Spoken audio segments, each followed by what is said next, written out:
Good afternoon, everybody. I do want to take a couple of minutes to make some announcements that all of you already know, but it's been a few weeks now, and I want to make sure I acknowledge some new additions and well-earned promotions on our press team. You know how much we love to lift our team up here. So Andrew Bates will be taking on additional responsibilities, adding the role of Senior Communications Advisor for Strategic Response to his portfolio. Andrew has been a tireless and talented spokesperson on our team, and in his expanded role, he will have an increased focus on rapid response. Emily Simons has been promoted, as you all know, to Deputy Press Secretary. Emily has been a star leading our econ war room work and has grown into a strong leader and mentor on the press team. We are so proud to have her stepping into the role of Deputy Press Secretary and taking on even more. As you all know, some of you have been dealing with her closely on some parts of her new role. In the upcoming days, we'll also be welcoming our former press assistant, Michael Kikukawa, who many of you know. He'll be coming back to the press team as Assistant Press Secretary. Kiku, as many of us know him as very fondly, will be returning to our team from Treasury and taking on Emily's econ portfolio. And lastly, Robin Patterson, who some of you have already been working with, has come over to our team on loan from the Department of Commerce and will serve as Assistant Press Secretary through the spring. She brings a wealth of knowledge and experience to our team, and we are grateful to have her on board. Congratulations to our team on these well-deserved, well-earned promotions. So as you saw this morning, the President announced new action by the Consumer Financial Protection Bureau, CFPB, making clear two types of banking junk fees that cost Americans more than $1 billion annually are illegal, including surprise overdraft fees and bounce check victim fees, which are fees charged to customers who deposit someone else's bounced check. As CFPB Director Chopra said this morning, today's actions are just the beginning. His team is working on future rules and guidance that would take on credit card and other banking fees. The President also highlighted recent actions by the FTC to crack down on unfair and deceptive fees across industries, such as charging consumer fees they never agreed to, or charging mandatory fees with little or no added value, like hotel resort fees or event ticket processing fees. These fees seriously add up. Credit card late fees, overdraft and bounce check fees can cost customers more than $24 billion per year, and these important steps announced today will give Americans, as we say, as the President says, a little bit more of a breathing room. Now, it has been 40 days since the death of 22-year-old Mahsa Amini in the custody of Iran's so-called morality police. We join her family and the Iranian people for a day of mourning and reflection. The President said it at the UN General Assembly, and it remains true. Quote, "We stand with the brave citizens and the brave women of Iran who right now are demonstrating to secure their basic rights," end quote. We are concerned that Moscow may be advising Tehran on best practices to manage protests, drawing on Russia's extensive experience in suppressing open demonstrations. The evidence that Iran is helping Russia wage its war against Ukraine is clear and it is public. And Iran and Russia are growing closer the more isolated they become. Our message to Iran is very, very clear. Stop killing your people and stop sending weapons to Russia to kill Ukrainians. We remain committed to ensuring that those responsible for the brutal crackdown on those courageous protesters are held accountable. Today, we are announcing a joint action between the State and Treasury Departments designating 14 individuals and 3 entities using 5 different authorities, demonstrating our commitment to use all appropriate tools to hold all level of the Iranian government to account. Specifically, we are designating Iranian government officials who hold leadership positions within Iran's police and prison systems and who are responsible for or complicit in serious human rights abuses. We are designating the governor of the province of Sistan and Balochistan for his role in overseeing the violent response by security forces against peaceful protesters. We are designating individuals who are actively serve as commanders in the IRGC for their brutal response to protesters. And we are designating 2 entities involved in censorship, surveillance, and malicious cyber activity against the Iranian people. The United States stands with Iranian women and with all the citizens of Iran who are inspiring the world with their bravery. We will continue taking action to impose costs on those who commit violence against peaceful protesters or otherwise seek to suppress their very, very basic rights. And with that, I will turn it over to my NSC colleague, John Kirby, who's here to take a few questions. Just a couple things at the top. As you know, President Biden was pleased to welcome Israeli President Isaac Herzog to the White House earlier this afternoon. The 2 leaders discussed the enduring strength of the U.S.-Israeli partnership, all the ways that we can deepen cooperation between the 2 countries, and of course our unshakable commitment to Israel's security. They also consulted on a wide range of global and regional issues of mutual concern, including the threats posed by Iran and its proxies.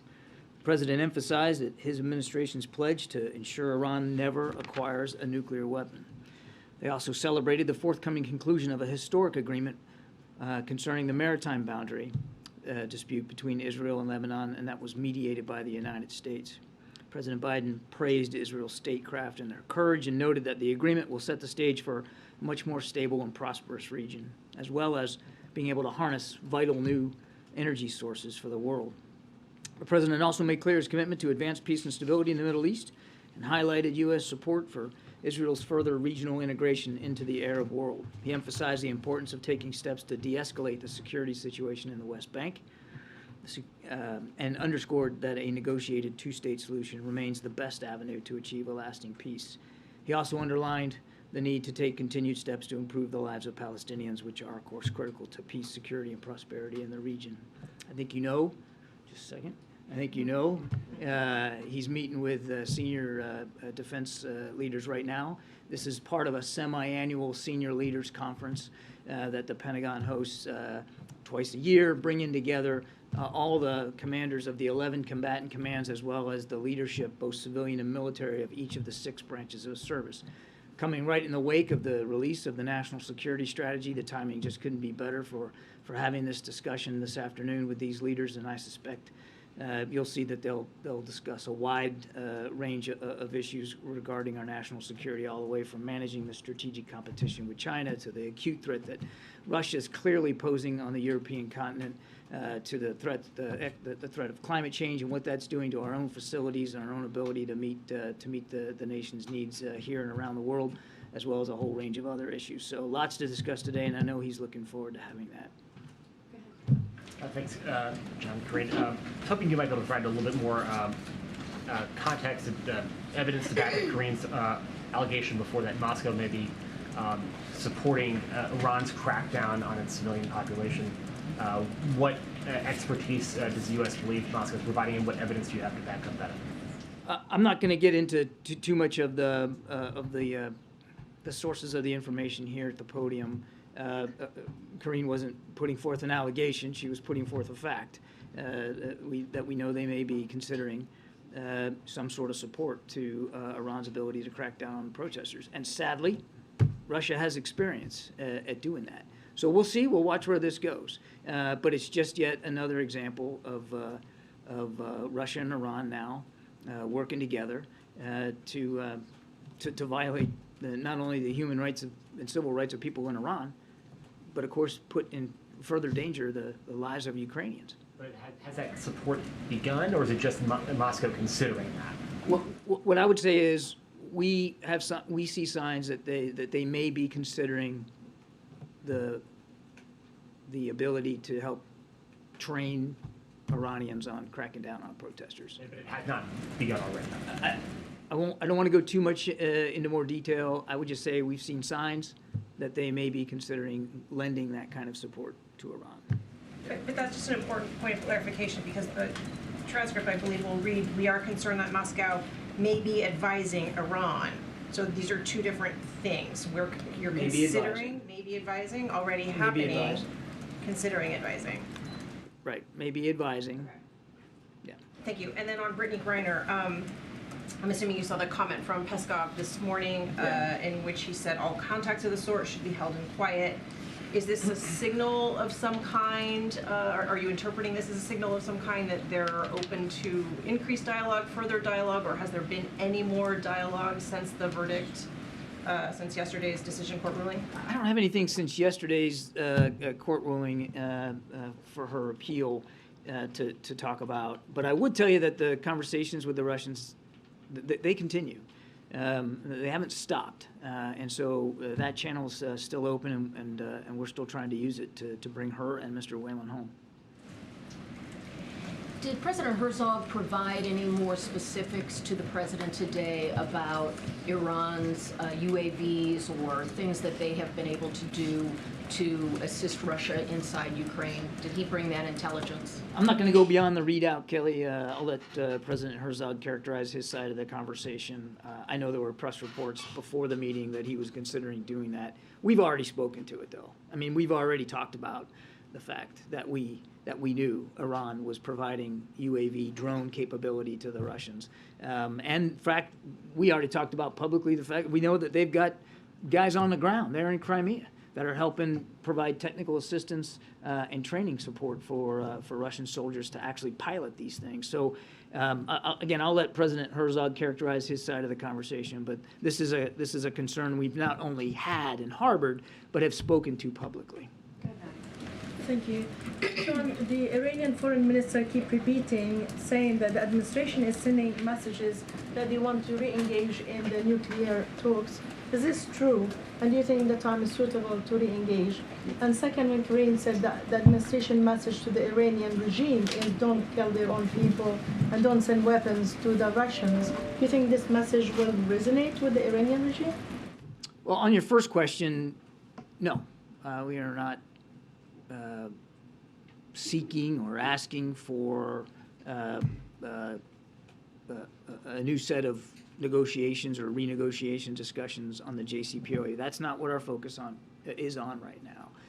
It's on holding Iran accountable, as Karine mentioned in the opening statement, for the way they're treating innocent protesters in their country. That's our focus right now, not on getting back into the JCPOA. And frankly, we are just too far apart right now to be able to have any meaningful discussions in that regard.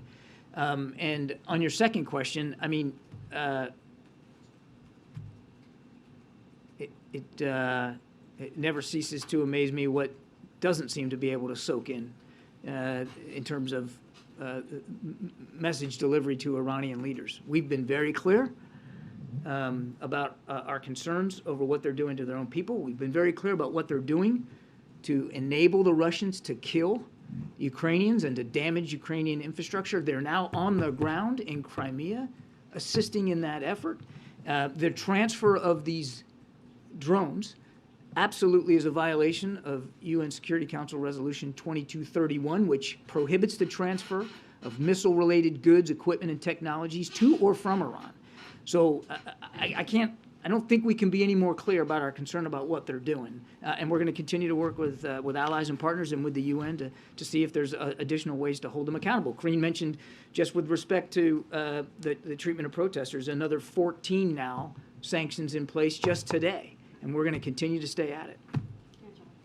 Admiral, it has now been exactly a full month, since the explosions of the Nord Stream pipelines. Is there any update in the investigation as to what happened there? I don't have an update for you, Jonathan. We still believe it was an act of sabotage. There's investigations that are ongoing. I'm not going to get ahead of them. There's no suggestion as to who conducted the sabotage? I'm not going to get ahead of ongoing investigations. John, I wanted to ask you about Saudi oil production. Over the summer, did the U.S. strike a deal with Saudi Arabia to boost oil production? Look, there was and we talked about it before the trip, that energy security was going to be something the president talked about when we went, that we were having conversations with Saudi Arabia before the trip about better balancing supply and demand. And obviously, when you heard the president himself in Jeddah after the bilateral conversation that we had, that he was hopeful that there would be a boost in production. There was a boost in production afterward. What I would tell you is, and I've seen the press reporting on this, there were discussions before the trip, obviously, about a better balance of supply and demand to stabilize the energy market. Of course there was, and we talked about that openly. But this recent decision by OPEC Plus to now cut these 2 million barrels certainly is not, and Karine said this a gazillion times, it's not in keeping with what we believe was the actual mathematical analysis of what needed to be done for supply and demand at a time when supply is the predominant challenge. We didn't believe it was in keeping with that, and it certainly wasn't in keeping with the conversations that we were having. But did those conversations ever culminate in a concrete deal with Saudi Arabia? Did Saudi Arabia ever agree that they would boost oil production? Again, I'm going to go back to what I said before. There were conversations before the trip, as you might imagine there would be, about an architecture that could better balance supply and demand to include what ended up as an increase in production at the end of the trip. I think I'm just going to leave it there. And then just a quick follow-up then on OPEC's decision, because the president said there could be consequences. Do you have any update on what those might be? No, the president's national security team is taking a look at that right now, internal here to the National Security Council, looking at options. Looking at this bilateral relationship with Saudi Arabia and what options we would like to tee up to the president for him to consider going forward. But the president also said he wants to talk to members of Congress, and obviously members of Congress are not here in town. So we're not in a hurry. We're not in a hurry, and we don't need to be in a hurry. But clearly the president believes that we need to make sure this bilateral relationship, quite frankly, like every bilateral relationship we have with friends, partners, and allies, is suited to the national interests of the United States of America and to the security interests of the American people, and that's what he's going to stay focused on. But no, I don't have a specific update for you. Staying on that topic, the Saudi energy minister said yesterday that when it comes to this conversation, his country is taking the mature route. He said that at the conference known as Davos on the Desert, on the global stage, with one of the world's leading financiers. You saw it. So what do you make of the implication, then, that the U.S. is acting immature? I obviously refute that, of course. This isn't look, this isn't, it's not like some high school romance here. We're talking about a significant, important bilateral relationship, a partnership that has survived over 80 years, an important partnership, a strategic partnership. We said that even before the trip. And I don't think talking about it in terms like that necessarily lends the gravity of how important this relationship is to the way that we're considering it. The decision was regretful. It was, as the president said, a mistake to make that cut. It was certainly not in keeping with our analysis of what needed to be done to help better balance supply and demand on the market. Now, look, we have not seen the decision itself result in an increase in oil prices. In fact, oil prices continue to come down. They're down like 30% right now from June. And, of course, prices at the pump here in the United States are down about $1.20 since about that same time frame. So we haven't seen a radical effect here on prices, but that doesn't mean that we're all of a sudden happy about the decision. At a time, as I mentioned before, when supply on the market is the predominant challenge, we felt that this was short-sighted. And again, we're gonna obviously take a look at the relationship going forward, and I can assure you that whatever this relationship looks like at the end of that process, it's going to be how we get there is going to be done in a very deliberate, measured way. Keeping in mind our national security interest and those of the American people, the American troops and the American citizens that live over there, 70,000 of them in Saudi Arabia, as well as the strategic partnership that we have had for 8 decades with Saudi Arabia. All that will be factored in. If I can ask a question on a completely separate matter. On word yesterday from the president that the U.S. has been in constant contact with Russia, the parents of Austin Tice, the reporter who's been missing for 10 years in Syria, reached out to CBS News. They asked this question, which I'll pose to you. Why has Jake Sullivan not followed the president's directive of May 2nd to get a meeting with the Syrians? I'm not going to get into Jake's individual schedule. What I will tell you, first of all, obviously, our thoughts and prayers continue to go out to the Tice family, and obviously we want to see Austin home. No doubt about that. And we continue to work this very, very hard. I don't have anything on Jake's schedule to talk about, but I can assure you that the national security team is still focused on this. We believe he's alive, John? We're still focused on Mr. Tice. John, the Saudis took a veiled shot at the administration for selling the country's emergency oil reserves and said that that decision may become a painful one in the next few months. Is there any indication that they plan to further cut production? I'd have to refer you to them, Jackie. I don't have insight into what their future decisions will or won't be. What we did propose that they not make a decision right now and wait until the next scheduled meeting, which was very early next month.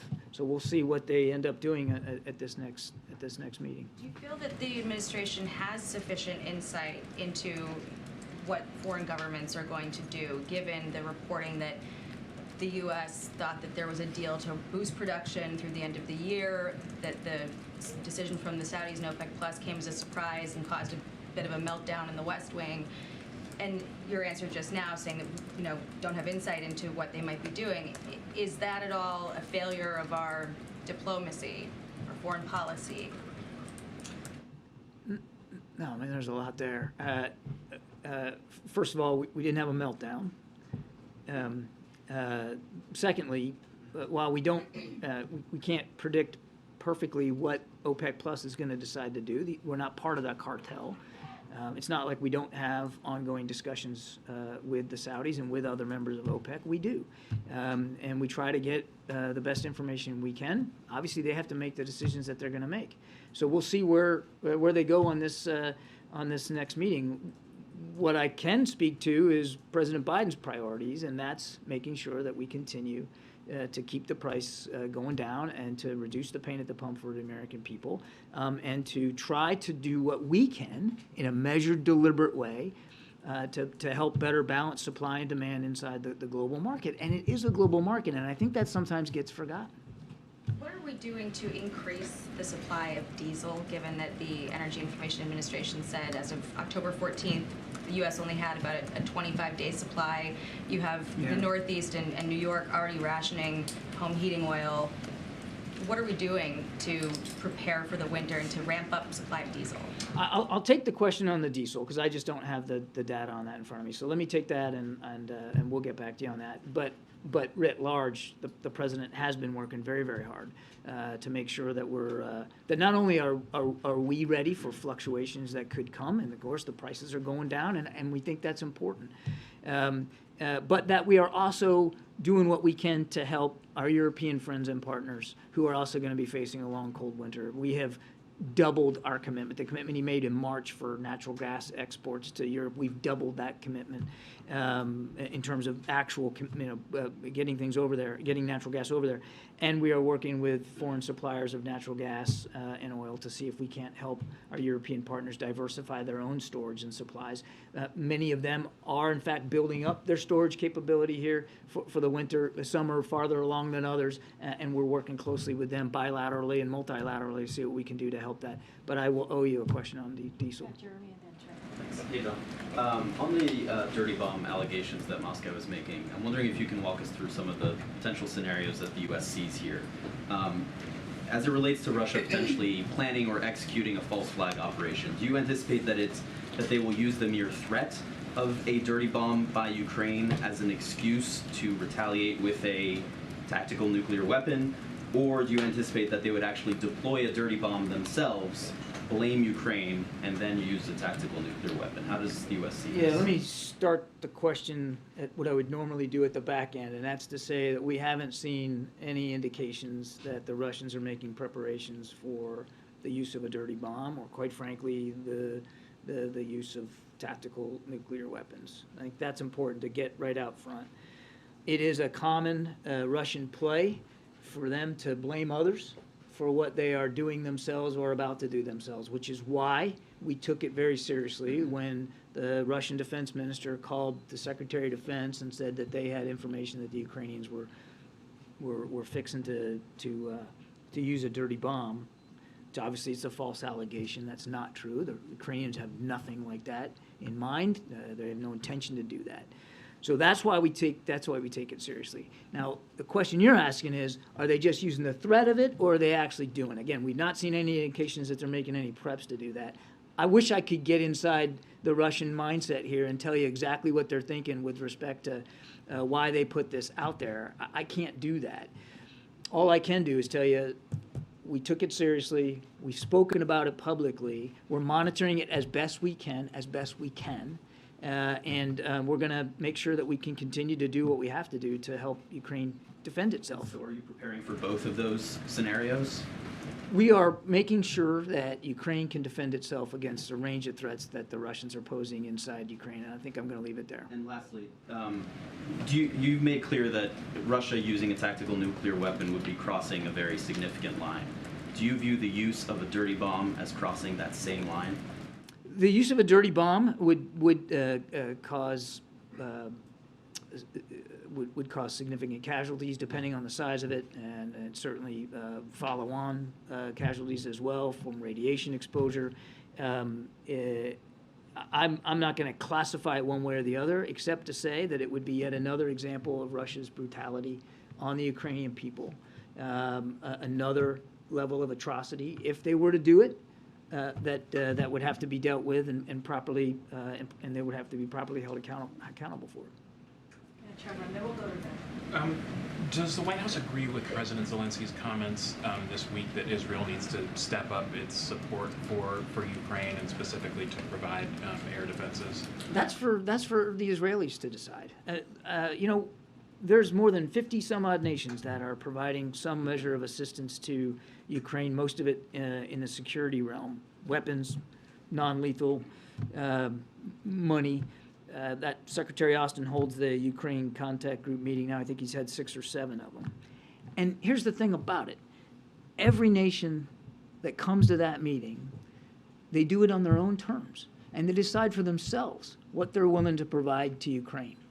So not long ago, we were all talking about Germany because, there were issues about what Germany was doing or not doing. And Germany has evolved its own contributions over time. We have evolved our contributions over time. I mean, when the war first started, we were all talking about Javelin anti-tank missiles and Stingers, right? Now we're talking about advanced rocket systems and howitzers and air defense capabilities that they clearly need. So the war changes, the capabilities change with it. And every nation state that's providing support to Ukraine, they got to do it on their own terms because they have their own national security concerns they have to look after too. So we're not cajoling, we're not arm twisting, we're not poking. We are asking, and we're holding these Ukraine contact group meetings to provide a venue and a vehicle for our nations to come forward and contribute. But they got to do it on their own. And look, the relationship with, as you saw today, with Israel is very, very strong, unshakable, as we like to say. And we respect that Israel has to make these decisions for themselves. And just to follow up on that, I mean, the U.S. has put billions of dollars into Iron Dome. Do you think that technology that the U.S. has significantly funded should be used in Ukraine? That is going to have to be a decision for the Israeli leaders to make. But for our part, we're going to continue to, we have provided air defense capabilities to the Ukrainians since the beginning of the conflict. We are continuing to do that. We'll continue to look at other capabilities that they might be able to use. And it doesn't just have to be systems coming from the United States or even systems that the United States help fund. It could be air defense capabilities that other nations have that the Ukrainians are more familiar with. They're better trained on. They have they have the tech support to support them. So we're going to work across the board. And just finally on Israel, do you agree with Senator Robert Menendez that the inclusion of far-right lawmakers in a governing coalition in Israel would threaten U.S. ties and threaten peace in the Middle East? The kind of government that the Israeli people put in place is up to them. It's a democracy. They get to decide that. We're confident in this bilateral relationship and the strength of it. We're confident that no matter who the Israeli people elect, that we're going to be able to work with them going forward, because there's an awful lot of shared challenges. Thank you, Karine. Thanks, John. I want to follow up on Trevor's question in regards to Ukraine's request for Israeli air defense system. So I guess I just want more detail. Does the president understand? I'm sure you do. Does the president understand that Israel cannot poke Russia too much, considering its security interest in Syria? Or, I mean, you said there was no arm twisting, but was there even a conversation about asking President Herzog or asking Israel to reconsider about supplying these air defense systems? I'm going to leave the conversation to the readout and what you heard the president say today. We are not taking a position where we're trying to put a guilt trip on a country to contribute a specific capability to Ukraine. We are talking, and they talk today about Ukraine, of course. We're talking to countries all around the world about what we can collectively do to support Ukraine, and certainly what they're willing to do to support Ukraine, but it's got to be their decision. And a follow-up on the drones, the Iranian drones to Russia. You've mentioned that it violates UN Security Council, but does the administration believe that Iran, by doing these transfers, is committing or at least complicit in war crimes or violating international law? We as well as some of our partners at the UN have called for an investigation into this exact issue. So I'm not going to get ahead of that. We do think it should be investigated. But you can go online and look at 2231 yourself, and it clearly says no transfer of missile-related items, goods, technology, or equipment to or from Iran. Clearly, they're doing that inside Ukraine and to help Russia. I think we're stepping back just a little bit. This is, Karine alluded to this at the top. It's another, this whole relationship is another indication of how isolated both nations are from the rest of the international community. It's also an indication of two things in my mind. One, Putin has no intention of sitting down at the negotiating table anytime soon. And two, that his own defense industrial base has been hurt now by the sanctions and export controls, that he has to rely on a country like Iran to provide these unmanned aerial vehicles, which are, we're not talking about ISR, intelligence, surveillance, reconnaissance platforms that can image things below. These are basically kamikaze drones. They're meant for one purpose and one purpose only, and that's to go hit a target, go kill people, go destroy infrastructure. That he's doing that speaks to the brutality he's willing to continue to prosecute this war, certainly no interest in sitting down, and that he is having trouble in his own defense industrial base, that he has to turn to another country like that. Just to follow up on the regional air defense system that the U.S. is trying to help facilitate in the Middle East. Can you give us a little bit more details? What kind of buy-ins do you have from Gulf states? Is it going to be one network with all the partners in there, or is it going to be a hub and spoke, returning to CENTCOM perhaps? And whether the latest decision by OPEC Plus and the rising tensions between the U.S. and Saudi might complicate this effort. I'm sorry, was this about integrated air and missile defense? No, we still believe that that's an important capability that we'd like to pursue. It was on the agenda when the president went to the Middle East in July. It's still on our agenda of things to explore. Central Command is working through the modalities with our partners in the region. We still think it's an idea worth pursuing. This? No, and there hasn't been. I mean, this is not the kind of thing that you're going to be able to slap together and just do in a couple of weeks.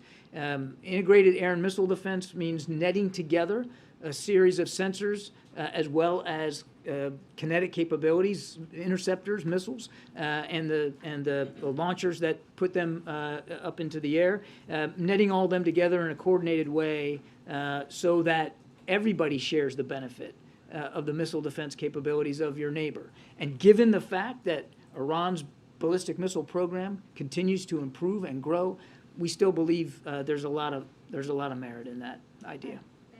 Just to follow up on the Iranian drones, is the U.S. considering additional sanctions over the supply of those drones to Russia, in addition to what was announced today? Well, the sanctions today were really about the way they're treating protesters. You saw, I think it was last week, we did issue some additional sanctions with respect to their provision of these drones to Russia. We're not taking additional sanctions off the table. I don't have anything to announce today, but clearly, if and when we do that, we'll make that public. And to follow up on the nuclear talks, you've said that it's not the focus right now, but does the lack of urgency at this stage indicate that the administration has given up on the talks?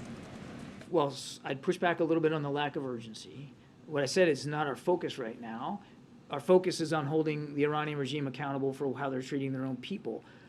And we're just too far apart. I mean, Iran continues to make demands that have nothing to do with the nuclear deal that they want put in there, and we just aren't there.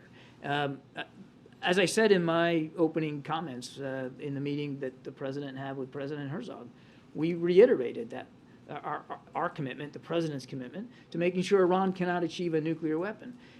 Obviously, diplomacy is still the preferred path to do that. We're just not in a position where that's a viable option right now. So I disagree that there's a lack of sense of urgency. We don't want them to achieve this capability, but right now, what we're focused on is the way they're treating their own people. Can I ask you a question? Can I ask you a question about Wagner Group in Africa? A lot of officials, the U.S. officials have been warning that the Russian mercenaries are creating havoc in Mali. I want you to react.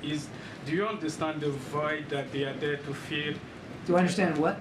Do you understand the void that's been created for the Malian government to invite the Wagner Group into Mali? I don't have a lot of insight into the Wagner Group's activities in Mali. So I can take the question for you, and we can see if we can get you an answer. I just don't have the insight on that issue. I'll just say, broadly speaking, Wagner Group is very active, of course, in Ukraine. We know that. They're most active in the Donbass region, that northeast section of Ukraine right now. And that they have, and we've talked about this before, I mean, they have been recruiting fighters from North Africa, from the Levant area to aid their efforts on the ground. It's a private military contractor, and they're not above that kind of recruitment effort. But as to what they're doing in Mali, sir, I just don't have that for you. Okay, hold on a second. Let's be, John is kind enough. He's gonna, I know, but we're gonna get to everyone. Just hold on. You were not called on just yet. Go ahead, Sebastian. Go ahead, Sebastian. Okay, thank you. Can I just zoom out a bit on Ukraine? Because we've had a lot of nitty-gritty on which weapon systems and so on. Zooming out, I know you've had this question before, but I think it's kind of a crucial one. The mantra is that the support for Ukraine will go on as long as it takes. I think that's pretty much the wording. Obviously, forever, presumably, is nothing that anybody wants or could ever even plan for. So, does the administration have a clear view of what's going on now and what's being built up is going to end in a Russian withdrawal / defeat, Ukraine victory?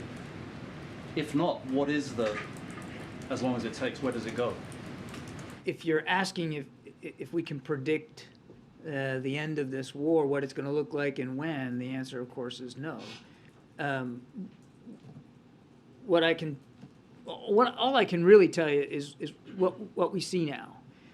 Okay, neither side is in a position to sit down and negotiate. I just went through the whole litany of why Putin is clearly continuing to prosecute this war in a brutal, violent way. President Zelensky has said himself that they're focused on their counteroffensive operations. They are not in a position where they want to negotiate. Our job, our role here is to make sure that we continue to support Ukraine in the field so that if and when it comes to the table, President Zelensky is also able to succeed in his negotiations. He gets to determine he gets to determine when that is. He gets to determine what success looks like. And he gets to determine what he is not willing to negotiate with the Russians. But we're just not there yet.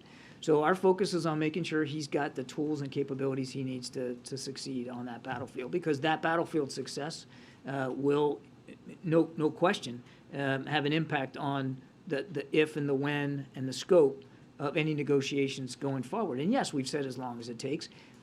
Quite frankly, we'd like for as long as it takes to be 4:20 today, right? It would be great if it ended now, but it ain't.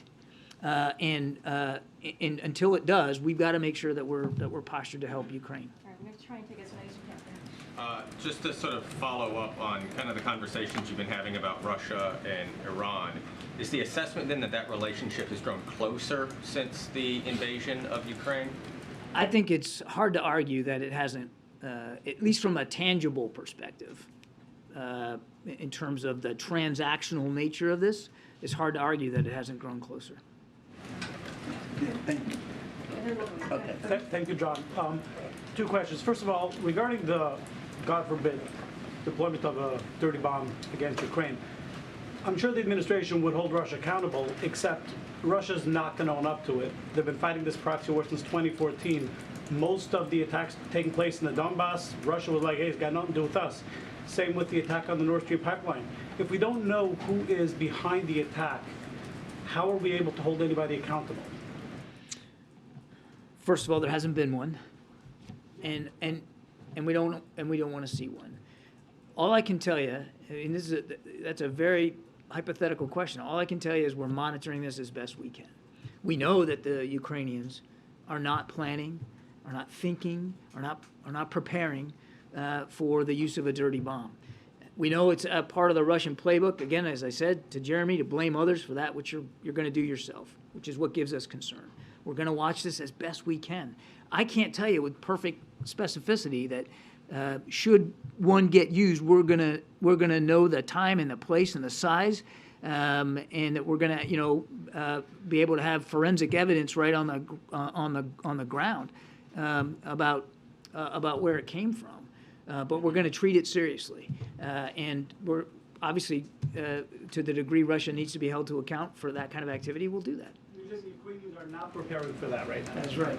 Okay, my second question is, has the administration been tracking the UN's inquiry into, UN Commission inquiry into Israel's little war with Gaza last year, and the condemnation that went only against Israel, not against Hamas? And is that something you're prepared to comment on? I don't have a comment for you on that today. All right, Brian Toulouse, and John is kind enough to stay a little bit longer. We're going to move the 4:30 backgrounder, so folks need Thanks, Karine. Thanks, John. Just to follow up to last week when we spoke, on Ukraine and the dirty bomb, we both know those things can be very hard to detect if it's brought to the front. How confident are we that, or how confident is the DoD, how confident are you that hasn't happened, and are there additional preparations to be made to ensure that it doesn't happen? I'm confident that we're monitoring this as best we can, and I say as best we can on purpose, because it's not perfect. We don't have perfect visibility into everything that might be done or have to be done if one were going to actually use a dirty bomb. And just to make clear, it's a conventional explosive device using radioactive material to use the explosive device to spread that. And a lot of it would depend, on size and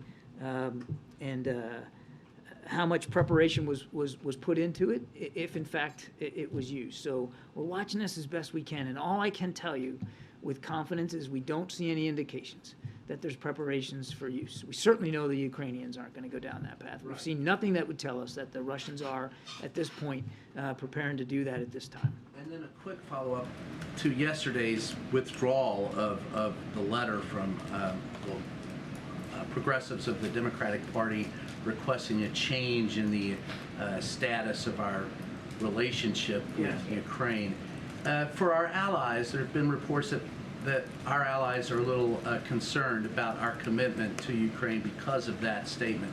Can you just state categorically that the U.S. has not changed it and won't change its attitude, or can you make that statement? I can say not only have we not changed our approach to Ukraine, but we haven't seen any diminution or any concern expressed by our allies and partners either over the press reporting on this letter. These Democrats, as you know, they pulled the letter back. I'll let them speak to their decision making, but we have enjoyed and continue to enjoy terrific bipartisan support for our approach to Ukraine and the kinds of security assistance that we're providing. And we're going to need that support going forward. The President's not worried about that. Thank you. Thanks, Karine. Thanks, John. I'm going to try to keep this to one question. Thank you. We'll see. Is that a problem for him? Actually, he's It may depend on your answer. We'll see. President Herzog said today that President Biden would be attending COP27 in Egypt. I was just wondering if you had any details on that trip and any information about what the president hopes to accomplish in Egypt. I don't have any travel or schedule for the President to speak to today. Second question then. On the U.S.-Saudi relation review, you said there's no hurry, that this could take a while. The President can take his time to do this review correctly. Obviously, there's some things that have happened between the announcement of this review and today, and obviously more things could happen. Yesterday, we heard about how it was noteworthy that the Saudis had voted against Russia at the UN and had provided millions of dollars for Ukraine. Today, you said it wasn't so great that the Saudis were talking about who's mature and not mature in the relationship. You talked about the upcoming. Yeah, I don't think that was helpful dialogue. No.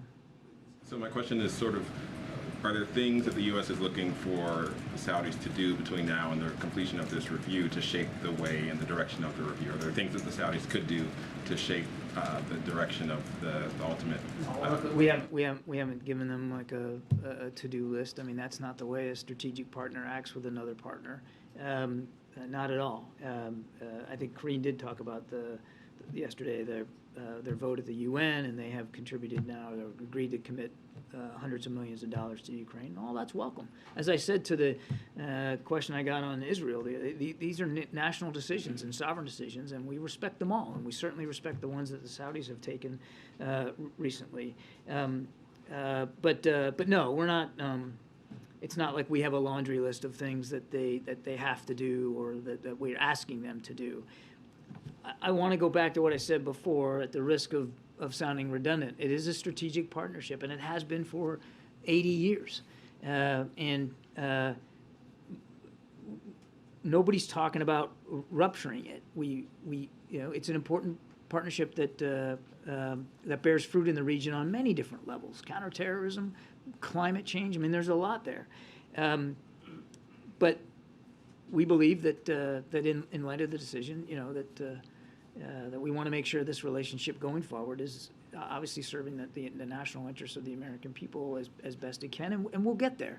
And as I said earlier, it's not going to be rushed. It's not going to be done in a careless way. We'll look at this very, very deliberately over time, and in consultation with members of Congress. But no, there's not a list. Three more, and then we'll let John go. Thank you, Karine. So I've got a question about Saudi Arabia and a question about China. On Saudi Arabia, U.S. citizen Saad al-Mahdi, who's imprisoned for a series of tweets he sent, his son told me that President Biden, quote, sold my father for oil by prioritizing gas prices over his release. Do you have a response to that? And on China, this is a very simple question, but it's an enduring point of uncertainty.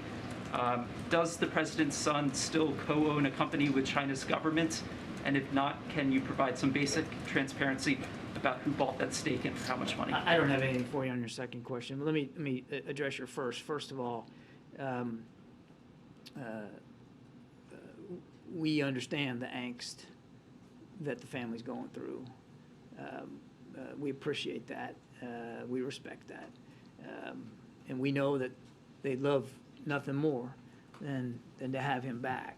I think this was the son who said this, his father. We know and, again, respect the the pain and the anguish that they're going through.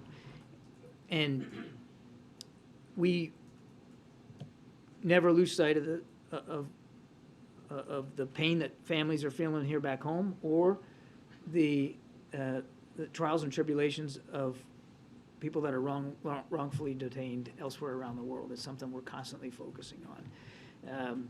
So I would just say to that family, again, we respect and understand and sympathize with the anguish. We continue to work on these cases all around the world as much as we can. Can we expect I don't have a, I would refer you to the State Department for the characterization of this particular case.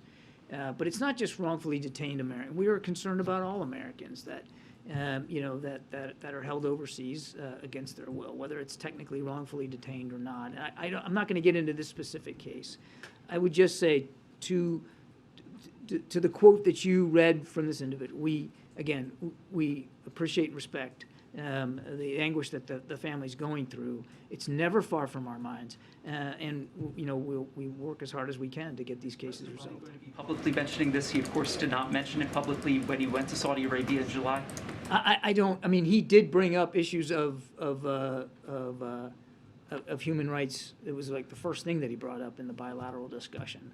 I won't get beyond that in terms of talking about specific cases, but I don't have any additional official statements by the president to announce or speak to right now. All right, Stephen, we gotta go.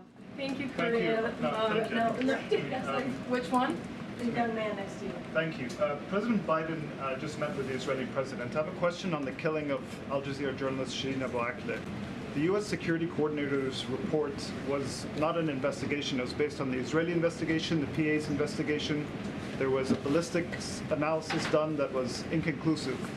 None of the key eyewitnesses have even been interviewed. Why has the U.S. not conducted an independent investigation into the killing of an American citizen? We've said from the very beginning that we wanted her death fully, completely, transparently investigated, and you saw that the Israeli government came out and acknowledged that she was killed from a shot fired from an Israeli Defense Force position, and that in their investigation it wasn't a specific targeting of a journalist. So we also have been in touch with the Palestinians about this as well. But we said from the very beginning that we wanted it fully, transparently investigated. We recognize that the Israelis did conduct a thorough investigation, and they made it public. Do you characterize it as a thorough investigation when no key eyewitnesses have been interviewed, and there's clear video evidence that contradicts the central claim in the killing of a U.S. citizen?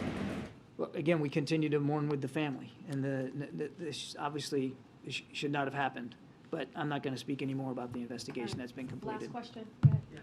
Thanks, Karine. Thanks, John. So on the review, the Saudi relationship review, it partly is because we were told that it helps Russia. The production cut helps Russia. Why is the same result, or why is the same review not happening with China, which has helped buy more Russian oil, 50% more, and helping prop up the Russian economy? Well, we have been very public about our concerns over people purchasing Russian oil, and we've called the Chinese out for this as a major consumer of Russian oil because it does help keep the price higher than what we want. What we've done to counteract that, I mean, you're talking about a specific tactical decision by OPEC Plus to make a cut, which we had analysis that showed that wasn't the best thing to do for the market at that time. And that we did believe benefited Russia. We have been no less transparent or candid about talking about our concerns over Chinese purchases of Russian oil on the market, which also helps keep that price up. Which is why we are working with our European partners to try to get a price cap in place for the Russian oil on the market, so that Mr. Putin can't profiteer off it anymore. is there a review of the relationship between U.S. and China? I don't have an announcement of a review of the relationship. These are literally apples to oranges you're asking us to compare here.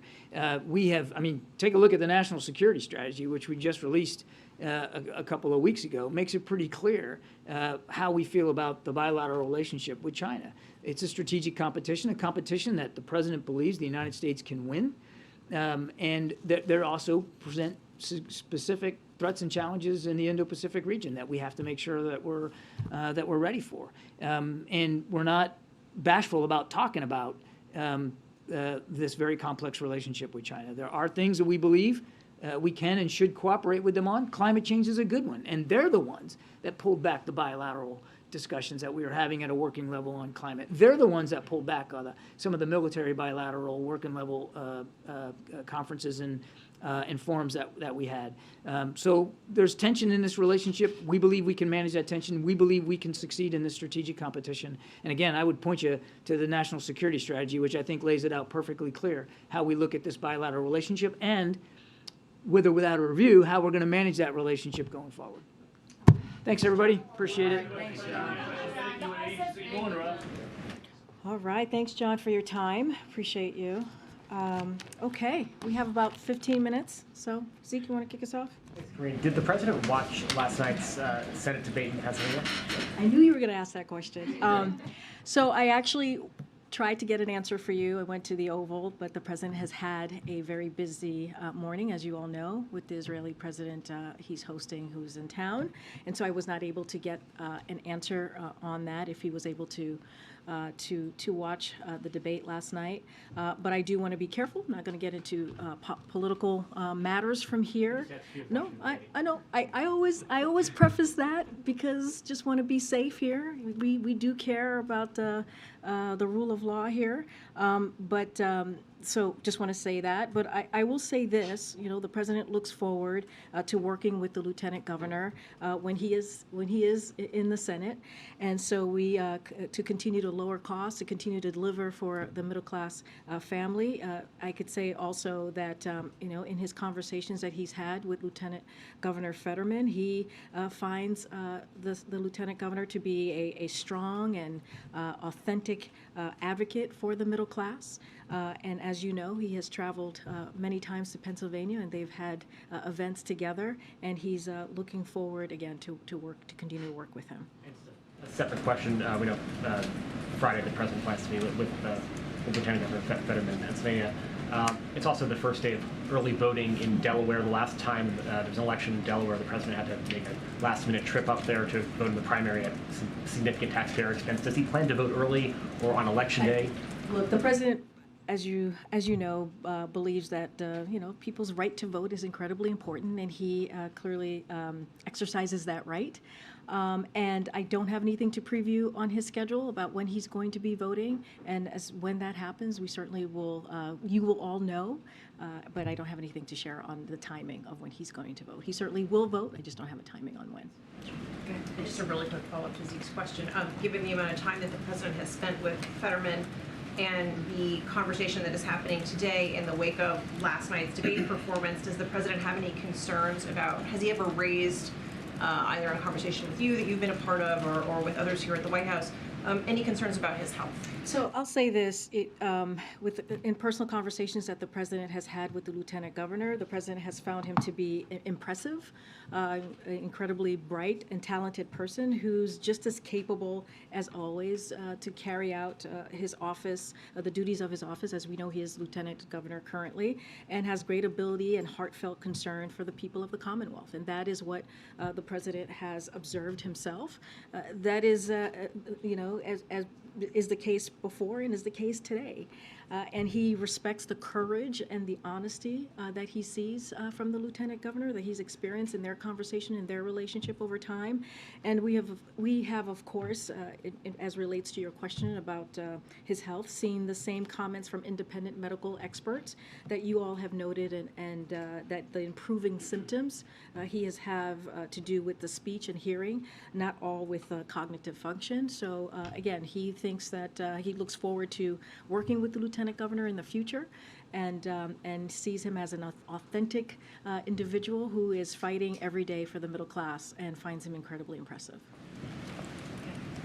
Given the president last week in Pittsburgh, when we were traveling with him, said that he did think Democrats would be able to hold the Senate. Does he still think that today, given last night's debate performance? I mean, look, I'm not going to get into analysis here. There are people out there who are political pundits who are clearly doing that every day for the next 2 weeks or less than 2 weeks. So, not going to get into those specifics. Here's what the president believes. He believes that the American people have a choice.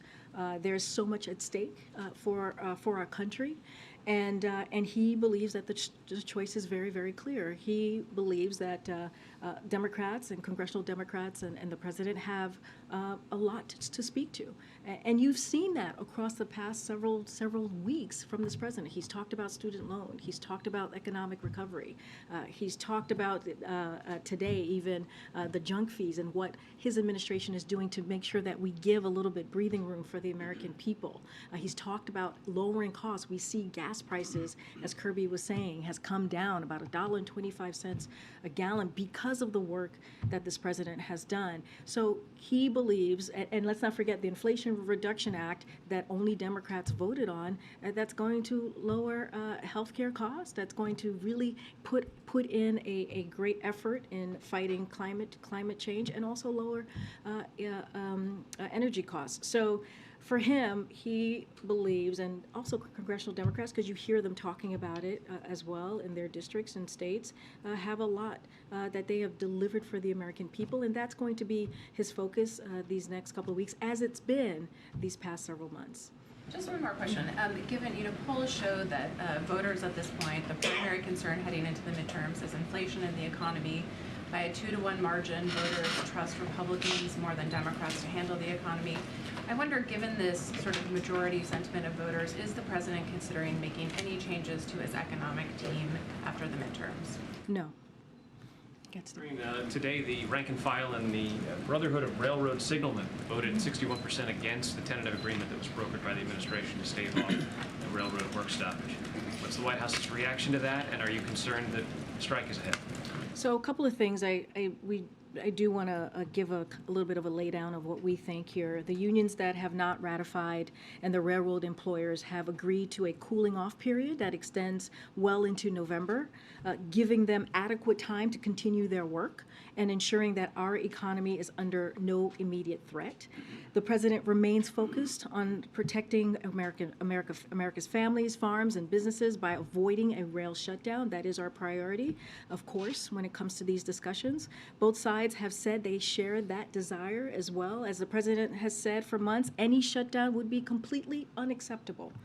It is the responsibility of the parties involved to resolve this issue, and any idea that kicking this to Congress will result in a quick or favorable outcome is deeply misguided. That is our view from here. These unions' rejection of the current proposed contract does not mean we face an immediate rail shutdown. That's not how we view it. But it does mean that the union and the employers have additional work to do. Unions are democratic organizations, as you all know. We stand ready, as we did earlier this year, to support the parties in their efforts. We continue to urge both sides to work in good faith and avoid even the threat of a shutdown. We remain laser focused, as before, on taking any appropriate steps to ensure that America's rail system keeps moving, so our families don't have to suffer from this. Just a real quick follow-up. This is now the second union to have the rank and file reject the tentative agreement. Is the president himself going to get more directly involved in this? So, look, the administration is in regular contact. Don't have anything to share about the president's involvement specifically with the parties. Our administration are in regular contact with the parties who are dealing with this matter, of course, and we stand ready. We stand ready like we did not too long ago, earlier this year, as I just mentioned, to support the parties in their efforts. We continue to urge, again, both sides, as we did during that time as well, to really operate in good faith. The president's frequently talked about transparency, and so has this administration. Does the president believe that Fetterman should release his medical records? I've been asked this question, and I leave that over to the Lieutenant Governor to make that decision. One more in Fetterman. Just curious if the president feels that the lieutenant governor's decision to participate in that debate was an important moment in terms of welcoming people who have disabilities into the public sphere, and whether that was important symbolically. Look, the president, as I said, is very impressive by his courage and that he sees from the lieutenant governor. I'm not going to get into any analysis of if he should have or should have not, but clearly, when you are in those positions, when you are a lieutenant governor, you are also a leader, and on many levels. And so again, we are impressed by his courage. We are impressed by what he's been able to accomplish these past several months, and the president will continue to work with him down the road.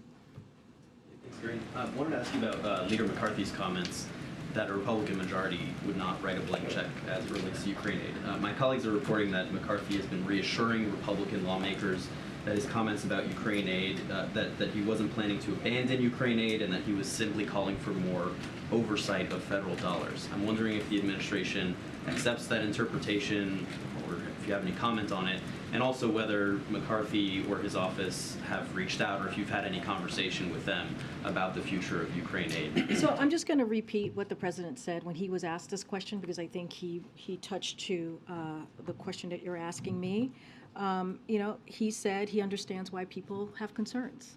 The cost to support Ukraine is great, but also we have to understand that because of our support for Ukraine, it is a lot bigger than just Ukraine, right? We're talking about a democracy.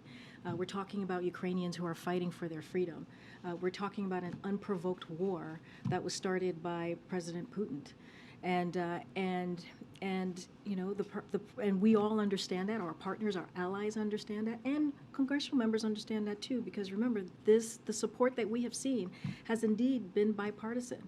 And just to continue what the president had said, he said it's about supporting NATO and all of Europe. It's about making sure that Putin is not able to succeed through his brutal actions. And our support for Ukraine will remain strong until the end of this war. So we are committed to supporting Ukraine during this time, and we are impressed by their bravery, and we're going to do everything that we can to continue to give them that assistance. Just given the significant possibility that Republicans will retake a majority in the House, have there not been any conversations between the White House and Leader McCarthy's office about the future of Ukraine aid in the wake of those comments? So I'll say this, I don't want to get too much into hypotheticals from here, but I'll say that we have kept that line of communication open throughout these past several months with congressional members. Remember, this is a bipartisan effort, and we appreciate the bipartisan effort, and that's what we will continue to work towards. Go ahead, Kelly. Was the White House in any way surprised by the performance of the Lieutenant Governor in the debate? I know that people here, including not just the president, but others have been in touch with him. But was there any surprise in terms of how he performed, given the auditory processing, given the high profile of the evening and that sort of thing? Was it a surprise to the White House at all? So look, it's been a busy day. As you know, you guys have been watching the president. He gave a speech on junk fees, which is going to be incredibly important to the American people, saving American people $24 billion. So that was something that he was certainly focused on. The Israeli president is here, who he's hosting, as you all know. So it's not a conversation that we are currently having here internally. But I will remind you that the president was just with Lieutenant Governor just last week, I think a week from today, when we were in Pittsburgh, and the president talked about the bipartisan infrastructure legislation, how it was able to really help to rebuild the Fern Hollow Bridge. As we remember, back in January, fell, really just collapsed, and thank goodness no one was severely hurt. And because of the work that this president has done, we're able to rebuild that bridge in a year's time.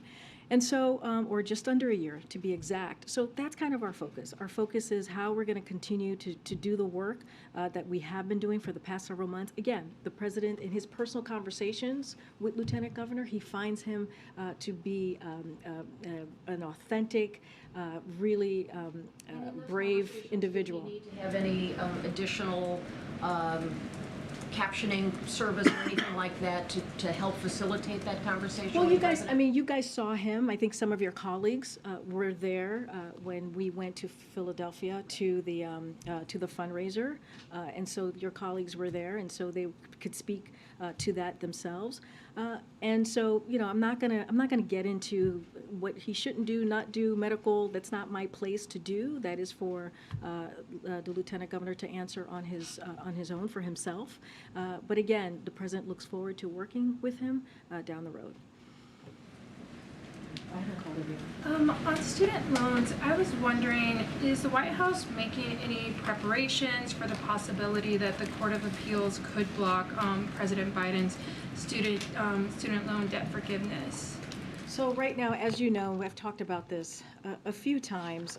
When we look at what has occurred with the court, it is a temporary court order, as you all know, and I've talked about this earlier. The Eighth Circuit's temporary order does not prevent borrowers from applying for student debt relief at studentaid.gov, so people should go there, studentaid.gov again, and we encourage eligible borrowers to join the millions of Americans who have already applied.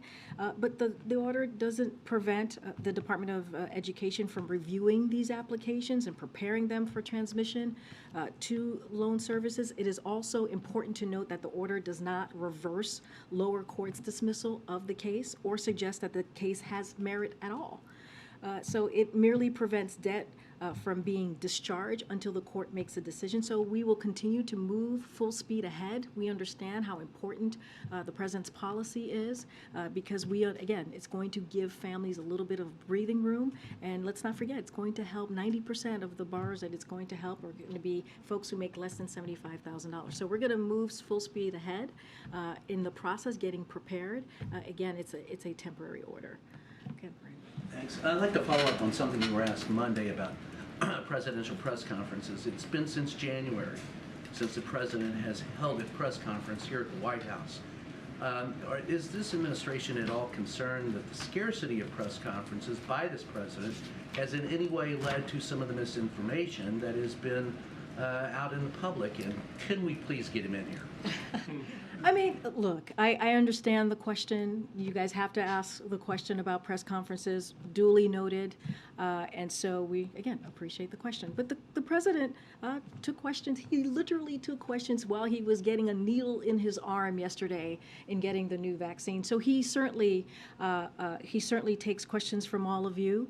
And he does it often. I understand of having a more,